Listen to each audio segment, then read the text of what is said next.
একটা বাচ্চা বড় হওয়া ও বেড়ে ওঠার পেছনে একটা মায়ের গুরুত্ব অপরিসীম। মায়ের শিক্ষা হচ্ছে একটা বাচ্চার জীবনে প্রথম শিক্ষা। সেই হচ্ছে তার জীবনের প্রথম শিক্ষাগুরু, তার আইডল। তো তুমি যে কাজগুলো করবে সেও কিন্তু তোমার কাছ থেকে সেই শিক্ষাটাই পাবে। আসসালামু আলাইকুম এভরিওয়ান, আমি মৌসুমি। আর আমি আমার প্রতিদিনের জীবনের কিছু টুকিটাকি ক্লিপস তোমাদের সাথে শেয়ার করি। আজকে আমি তোমাদের সাথে শেয়ার করব আমার আফিকে নিয়ে, আমার মেয়ে আফিকে নিয়ে কিছু কথা। আমার আফির বয়স এখন ২ বছর ৭ মাস।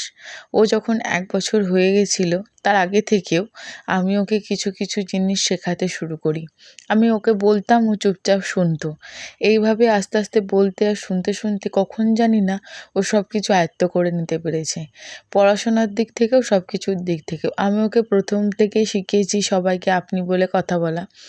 মাশাআল্লাহ ও চেষ্টা করে যে বলবে, হয়তো বলে ফেলে তুমি, তারপরে ক্ষণিকের মধ্যে আবার যেন ও বলে ফেলে, মা তুমি না, আপনি কিন্তু।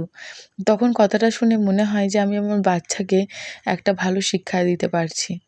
তার সাথে সাথে পড়াশোনার দিকেও আমি ওকে অনেকটা কেয়ার করি। মানে ওকে ঠিক টাইম টু টাইম, একটা টাইম আছে সেই টাইমে ওকে পড়তে বসাই। যাতে করে পরবর্তীকালে এই টাইমটাও মেনটেন করতে পারি যে এই টাইমে আমাকে পড়তে বসতে হবে। আমাকে ওকে বলতে হয় না যে মাম্মাম তোমাকে পড়তে বসতে হবে। সন্ধেটা হলেই না ও ঠিক আমাকে বলে, মা পড়বো?